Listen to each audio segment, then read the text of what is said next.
காலையில் எந்திரிச்சா ஊன முடியல, ரொம்ப நேரம் உட்காந்து எந்திரிச்சாலும் 2-3 ஸ்டெப்பு ஊன முடியல, ஜிவ்வுன்னு வலிக்குது.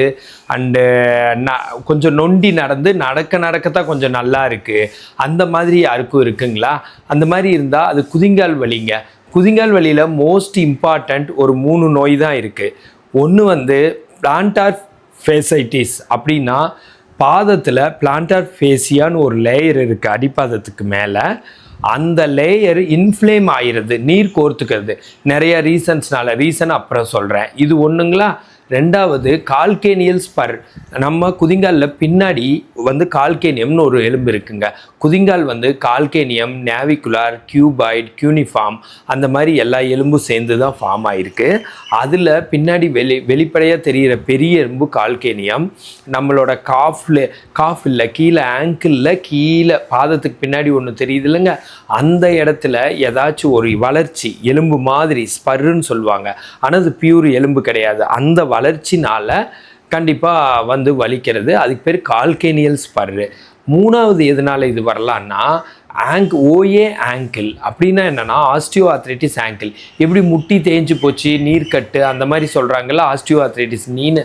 அது மாதிரி அந்த காலில் அந்த இடத்துல இருக்க ஆங்கிள் ஜாயிண்ட் தேஞ்சு போனது, நீர்க்கட்டு, அதனால் வந்து வர்றதுன்னு வச்சுக்கோங்களேன். அப்படி இருக்கிறப்போ இதை எப்படி நம்ம பெர்மனண்ட்டாக க்யூர் பண்ணலாம் அப்படின்னு இந்த வீடியோவில் சொல்கிறேன். அதுக்கான எக்ஸசைஸ் சொல்லித்தரேன்.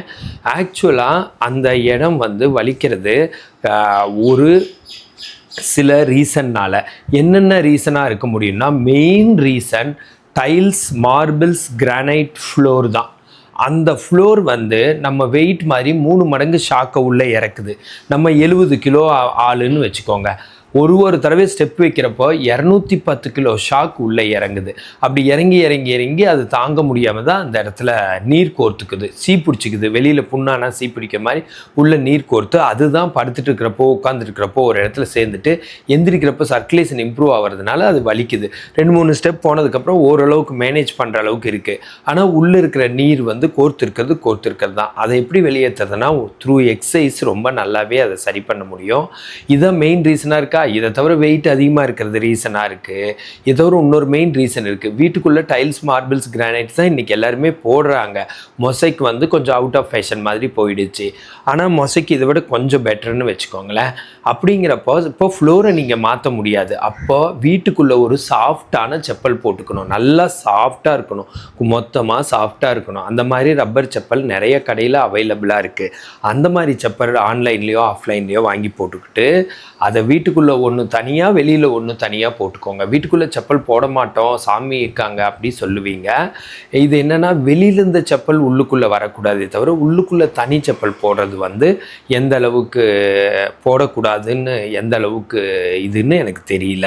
ஸோ அதனால் ஆனால் நீங்கள் போட்டு தான் ஆகணும், ஏன்னா வலிக்கும் இல்லைன்னா. அதனால் வீட்டுக்குள்ளே ஒரு சாஃப்ட் செப்பல் தனியாக போட்டுக்கோங்க. வெளியில் போட்டு போகாதீங்க. அந்த காலத்தில் வந்து வெளியில் இருக்க கிருமி வந்துடக்கூடாதுன்னு தான் செப்பலை வெளியில் போட்டிருப்பாங்கன்னு நினைக்கிறேன். ஸோ அதனால் அதை பார்த்து பண்ணிக்கோங்க. ஸோ இதை தவிர என்னென்னா, வெயிட் அதிகமாக இருந்தாலும் வரும். இதை தவிர வேறு வெயிட் நம்ம அதிகம்னா அவ்வளோ வெயிட்டும் இப்போ 100 கிலோனா 300 கிலோ ஷாக்கில் இறங்குது, அதனாலேயும் வரும். சரி, அடுத்தது என்னென்னா, ஒரு காலில் வெயிட் அதிகமாக ஊன்றவங்க, கைஃபோசிஸ், ஸ்கோலியோசிஸ் அது மாதிரி போஸ்டர் இருக்குது. ஒரு கால் இன்னொரு காலை விட கொஞ்சம் நீளமாக இருக்கும். அவங்களுக்கெல்லாம் ஒரு காலில் வெயிட் பேரிங் அதிகமாக இருக்கும், அவங்களுக்கு இது நடக்குது. இதை தவிர ஒரு காலில் வெயிட்டை தெரிஞ்சோ தெரியாமலோ ஊன்றவங்களாக இருப்பாங்க. ஒரு காலில் வெயிட் அதிகமாக ஊன்றவங்க, அவங்களுக்கு நடக்குது. ஸோ இந்த மாதிரி நடந்தால் என்ன பண்ணலான்னா, ரெஸ்ட் கொடுக்கலாம், அப்புறம் ஐஸ் கொடுக்கலாம், அப்புறம் காலை தலைவணி மேலே தூக்கி வச்சு படுத்துக்கலாம், அப்புறம் வந்து அதுக்கான எக்ஸசைசஸ் கொடுக்கலான்னு வச்சுக்கோங்களேன். சரிங்களா? ஸோ இப்போ நான் என்ன பண்ணுறேன்னா, ஐஸு 10லேருந்து 15 நிமிஷம் அந்த இடத்துல கொடுக்கணும். ரெஸ்ட்டு கொடுங்க. அப்புறம் காலை தலைவணி மேலே தூக்கி வச்சு படுத்துக்கோங்க. அது தவிர இப்போ நான் ஒரு எக்ஸசைஸ் அதுக்குன்னு சொல்லித்தரேன். இப்படி மல்லாந்து படுத்துக்கோங்க. மல்லாந்து படுக்கிறப்ப கால் ரெண்டும் ஷோல்டருக்கு நேர் இருக்கணும். ரொம்ப கால் ஒட்டியும் இருக்கக்கூடாது, ரொம்ப அகலமாகவும் இருக்கக்கூடாது. ஷோல்டருக்கு நேராக இருக்குது. இப்படி ரிலாக்ஸாக படுத்துக்கோங்க. படுத்துட்டு என்ன பண்ணலான்னா, கால் விரல் கீழே, கால் விரல் ரிலாக்ஸ், கால் விரல் மேலே, டோஸ், கால் விரல்னா டோஸு, கால் விரல் கீழே 1 2 3 4 5 6 7 8 9 10 லூஸாக விடுறது, ரிலாக்ஸ் 1 2 3 4 5 6 7 8 9 10 மேலே கொண்டு போகிறது 1 2 3 4 5 6 7 8 9 10. அடுத்து 2 1 2 3 4 5 6 7 8 9 10. 2 ரிலாக்ஸ் 1 2 3 4 5 6 7 8 9 10. 2 மேலே 1 2 3 4 5 6 7 8 9 10. 3 1 2 3 4 5 6 7 8 9 10. 3 ரிலாக்ஸ் 1 2 3 4 5 6 7 8 9 10. 3 மேலே 1 2 3 4 5 6 7 8 9 10. இதே மாதிரி இடது காலுக்கு ஒரு தடவை செஞ்சு காட்டினேன், அது 3 தடவை செஞ்சு காட்டினேன். இங்கே 1 1 1 2 3 4 5 6 7 8 9 10. 1 ரிலாக்ஸ் 1 2 3 4 5 6 7 8 9 10. 1 மேலே 1 2 3 4 5 6 7 8 9 10. இது செய்கிறப்போ பாதத்தை ஒன்றும் பண்ணக்கூடாது, வெறும் டோஸுக்கு மட்டும் செய்கிறோம். டோஸ்க்கு இதுக்கு சம்மந்தம் இருக்கானா டோஸ்லேருந்து எக்ஸசைஸ் ஆரம்பிக்கணும். நீங்கள் இந்த மாதிரி ப்ராப்ளம் இருந்தால் எனக்கு கால் பண்ணி கேட்டுக்கலாம். நான் அதுக்குண்டான எல்லா எக்ஸசைஸும் ஒரு 3 நாள்லேருந்து 7 நாள் வரைக்கும் டெய்லி 1 மணி நேரம் சொல்லி கொடுத்தா இது சுத்தமாக சரியாயிடும். இது ரொம்ப கரெக்டாக சரியாகிற ப்ராப்ளம், பெர்மனண்ட்டாக க்யூர் ஆகிறது, திரும்பி கூட வராது, அந்தளவுக்கு சரியாயிடும். ஸோ இந்த மாதிரி எக்ஸசைசஸ் பண்ணுங்கள் அண்ட் ரெஸ்ட் கொடுங்க. இந்த மாதிரி ப்ராப்ளம் இருந்தால் கண்டிப்பாக கால் பண்ணுங்கள். இது ஈஸியாக க்யூர் ஆகிறது த்ரூ எக்ஸசைஸு. உலகத்தில் எந்த மூலையில் இருந்தாலும் வீட்டில் இருந்தபடியே இதை சரி பண்ணிக்கலாம். இந்த மாதிரி ஹெல்த் டிப்ஸ் வேணுன்னா என்னை ஃபாலோ பண்ணுங்கள்.